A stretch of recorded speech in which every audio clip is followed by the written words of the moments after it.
Thank you, Gunho. Well, I promised to keep the sermon short today because we have so many other things going on, so many wonderful, joyful things going on, and so I will. You may have thought that we chose that passage because of the running of the race. And on this Commitment Sunday, the idea of running a race with perseverance has a sense of commitment to it. We start a race and then we commit to run it until the very end. But the other piece of that passage that's very appropriate for Commitment Sunday is the idea of a cloud of witnesses that are alongside us. The word commitment comes from the Latin.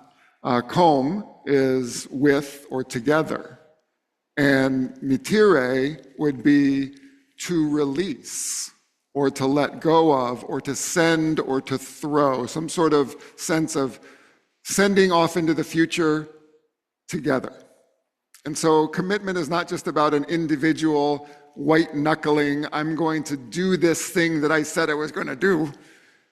It's the people that we do our work with, the people that we live our lives with.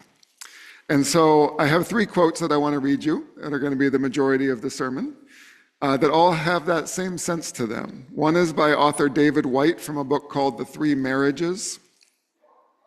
To commit to something or to someone is to step into the rhythm of life itself. It is to allow ourselves to be chosen by what we love, to find that in that mutual choosing, not a burden, but a doorway into a larger, more generous life. A true commitment is not an attempt to hold on to something or control it. And listen to this next line in relation to our commitment to our church family. It is a recognition that the thing we commit to is already shaping us, already calling us to become larger, more courageous, more fully ourselves. Commitment is a kind of enlivening surrender, not the giving up of our freedom, but the giving over of our small freedoms to discover a deeper and more joyful freedom together.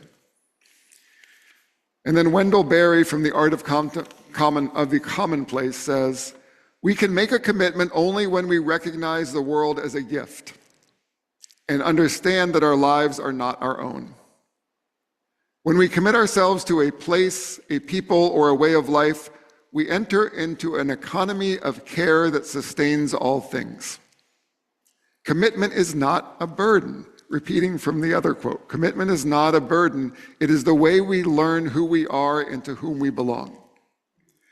What begins as a simple promise becomes over time a joy that roots us in the world and makes us more human. And then I think my favorite, Howard Thurman, from Meditations of the Heart.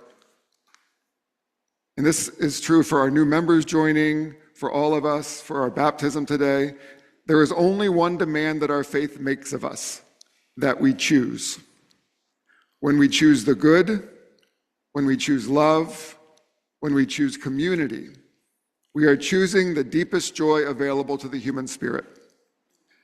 Commitment is this choosing made visible in the living of our days. It is not a tightening of the fist, but an opening of the hand. Together, opening to a future side by side. Amen.